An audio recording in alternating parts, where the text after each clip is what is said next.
श्री गणेशाय नमः। ओम नमो भगवते वासुदेवाय। पुरुषोत्तम मास अधिक मास महात्म्य 18वां अध्याय। इस प्रकार उस ब्राह्मण के विलाप को सुनकर 10 दिशाओं में गरजता हुआ मेघ बादल आया।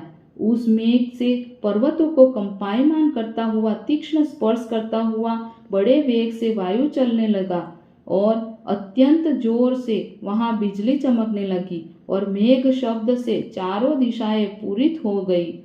इस प्रकार 1 मास तक ऐसा जल बरसा कि सारी पृथ्वी जल से भर गई, परंतु पुत्र शोक से अग्नि से तपे हुए उस ब्राह्मण को कुछ भी मालूम न हुआ। न उसने पानी पिया न भोजन किया। पुनः पुनः इस प्रकार पुकारते हुए कि उसको सारा मास व्यतीत हो गया। वह मास श्री कृष्ण भगवान का प्रिय पुरुषोत्तम मास था। सो अनजाने में ही उस ब्राह्मण से पुरुषोत्तम मास की सेवा हो गई, जिससे अत्यंत प्रसन्न होकर श्री कृष्ण भगवान प्रकट हो गए। उस समय मेघ बरसने बंद हो गया और फिर उस ब्राह्मण ने श्री कृष्ण भगवान को देखकर शीघ्र पुत्र को पृथ्वी पर रखकर स्त्री सहित श्री कृष्ण भगवान को दंडवत नमस्कार किया और हाथ जोड़कर श्री कृष्ण भगवान के आगे बैठ गया। अनजाने में पुरुषोत्तम मास के सेवन से प्रसन्न होकर भगवान अमृतवाणी से बोले, हे सुदेव, तुम धन्य हो और अत्यंत भाग्यवान हो।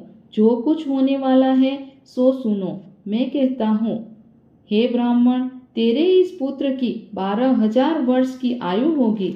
हे द्विजोत्तम, तेरे को सुख देने वाला होगा, इसमें कोई संदेह नहीं है।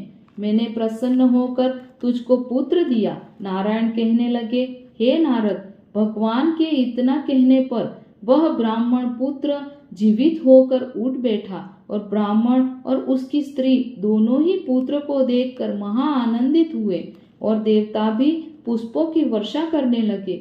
सुखदेव ने उन दोनों माता पिता तथा श्री हरि को नमस्कार किया और गरुड़ भी पुत्र सहित ब्राह्मणों को देखकर अत्यंत प्रसन्न हुआ। तब ब्राह्मण आश्चर्य युक्त होकर श्री हरि को नमस्कार कर हाथ जोड़कर गदगद वाणी से संशय काटने के लिए आनंद सहित भगवान से पूछने लगा, भगवान, मेरे 4,000 वर्ष तक निरंतर महाकठिन तप करने पर आपने जो कठोर वचन मुझसे कहे थे कि मेरे 7 जन्मों में भी पुत्र का सुख नहीं है, उस वाक्य के उल्लंघन हेतु और मरे हुए पुत्र को जीवित करने का क्या कारण है? ओम नमो भगवते वासुदेवाय।